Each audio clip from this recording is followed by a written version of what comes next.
para você. Hoje teve a última sessão da CPI do MST, que aprovou um bloco com 21 requerimentos, entre convocações, documentos, levantamentos de informações para depois fazer um cruzamento de dados com as falas de autoridades. E eu já quero trazer uma informação 3 em 1 aqui para vocês. Eu conversei hoje com o deputado Kim Kataguiri, que é vice-presidente da CPI do MST, e ele me disse que o grande foco da CPI no retorno às atividades lá em agosto é marcar as datas para ouvir os já convocados.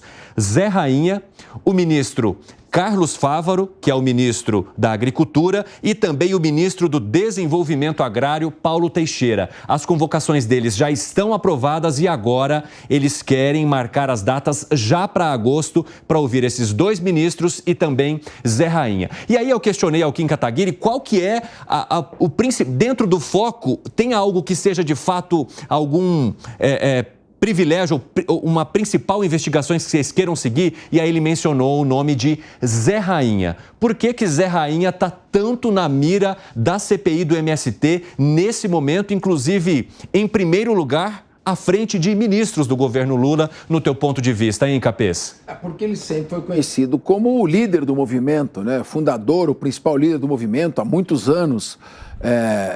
Ele vem exercendo essa função. Agora, para você ter uma CPI, eu estou acompanhando os trabalhos da CPI, está uma confusão, está um verdadeiro circo. É porque nós temos ali, por exemplo, a deputada Sâmia Bonfim, que está tumultuando o tempo todo, interrompendo a fala dos deputados, dos requerimentos, dos depoimentos. E aí eu digo o seguinte, ela está errada? Não.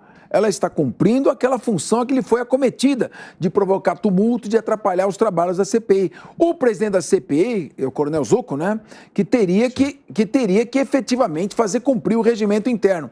E segundo, só convocar autoridades ou líderes de movimento para depor pode ser uma faca de 2 gumes.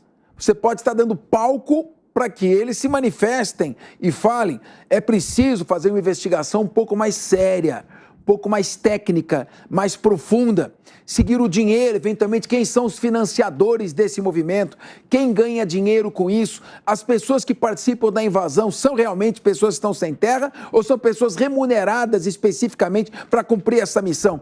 Ou seja, não ficar só na superfície, senão fica um espetáculo circense. Pode até ajudar os deputados nos likes nas suas redes sociais, mas vai trazer pouco resultado efetivo. Piperno, você acha que esse debate está muito superficial na CPI do MST e você vê motivos para ouvir Zé Rainha e principalmente os ministros relacionados à agricultura e ao desenvolvimento agrário aqui no país? Vejo motivo para ouvir todo mundo, até porque o Zé Rainha já foi preso, é sempre alguém. Sim.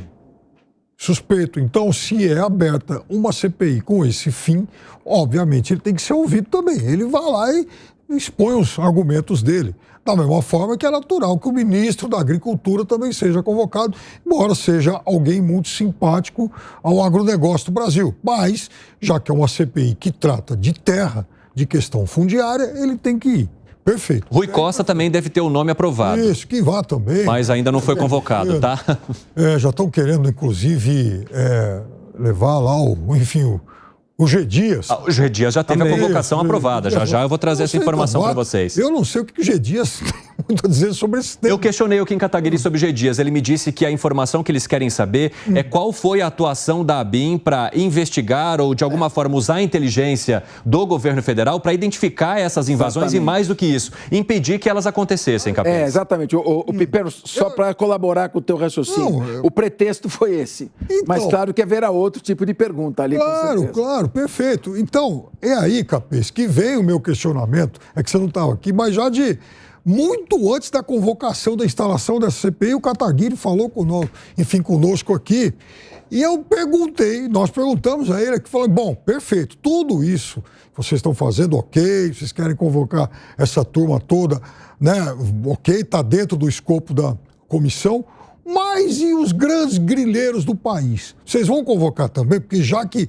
é também uma CPI que trata da questão agrária, da questão fundiária, é natural que, por exemplo, o cidadão que tem lá 400 mil 400 mil hectares e tal, maioria suspeita de ter sido oriunda de, enfim, grilagem. Eu imagino que ele também atraia a atenção dessa digna comissão. Gustavo Segre, tô vendo que você está com um papelzinho aí, o seu tradicional papel. Sim, o que você vai contar para a gente hoje sobre a CPI do MST? Para compartilhar com o Fernando também. Eu puxo o papel porque a nossa responsabilidade é muito grande.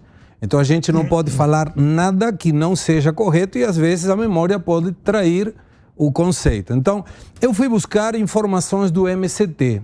Como qualquer pessoa que está nos ouvindo, coloque no Google MST. Sabe onde aparece a divulgação do MST? Na Controladoria Geral da União. Entre outras informações de várias organizações sociais, aparece o MST. E disse, linha de atuação do MST. Análise e ou melhoria de políticas públicas. Aí eu me pergunto, o que tem a ver com o MST analisar as políticas públicas do governo? E não teve resposta. E qual é a área de atuação? Porque essa é a linha. Análise ou melhoria de políticas públicas. Área de atuação, saúde, MST, saúde, educação, meio ambiente, recursos humanos, recursos naturais, políticas sociais, direitos humanos, trabalho e emprego. Ou seja, o MST é o governo. Faz tudo o que tem que fazer o governo, o MST que faz. E está no site de governo.br, gov.br, CGU. Aí você pode entrar, organizações sociais, tem um monte, entre elas o MST. E aí quando entra no site do MST, 450 mil famílias que são vinculadas ao MST. E aí puxei, quantas hectares compraram os últimos governos? Desapropriação, quem mais desapropriou terra foi Fernando Henrique Cardoso, não foi o Lula. Me chamou a atenção. Mas quem comprou mais foi o Lula, no primeiro e no segundo governo. O Fernando Henrique Cardoso foram 11 milhões de hectares compradas e o Lula 40 milhões de hectares compradas. E aí fiz uma conta.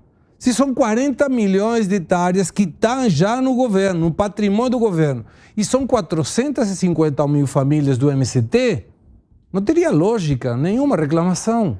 Por que reclamaria, então, se com a quantidade gigantesca de hectares que o governo já comprou, poderia tranquilamente bancar isso? Essa é a dúvida. Você concorda? Você também chegou a essa opinião? Concordo em gênero, número e grau. De acordo com a Constituição Federal, reforma agrária não se faz por meio de invasão em propriedade privada.